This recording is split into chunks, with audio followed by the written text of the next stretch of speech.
Ассалаумағалейкум құрметті көрермендер, сіздермен бірге қарапайым қазақ. Бүгін достар Ескендір Зұлқарнайын туралы айтамыз. Кеттік.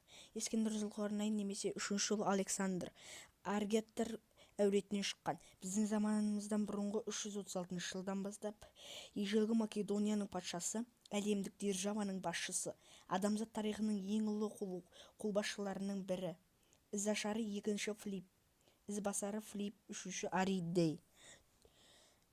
Ол Александрия Мысырда жерленген екен. Александр шын мәнінде Филипп патшасының ұлы. Македониялық қосымша деген қосымша есімі, ал шығыс халықтарының арасында осы қолбасшысының қос мүйізі бар деген лақап тарап кеткен. Сондықтан ол Зұлқарнейн қос мүйізді аталыпты.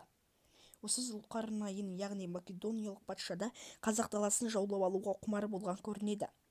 Ол қол астындағы жауынгерлерге қарағанда әлденеше есе көп әскері бар.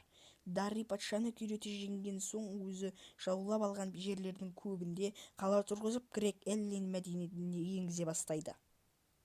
Оның күл-талқан етіп жойып жіберген қаласының бір Кир қаласы Кирополис. Осы қаланың қай тұста екені, яғни нақтылы орны қайда екені ғалымдардың арасында әлі күнге дейін туғызып келеді. Дегенмен көпшілік ғалымдар оны қазіргі Қоқан қаласының маңында емес, Ходжент қаласының орнында болған деген тұжырымға тоқтайды. Қазіргі кезде анықтама деректерде осылай көрсетілген. Ескендір өзі жаулап алған Азия аймағында тез арада өз есімі берілген 10-ға жуық қала тұрғызыпты.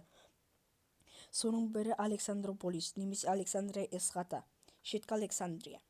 Ғалымдар осы қаланы Ходжент қаласы маңынан немесе дәл орнынан іздейді.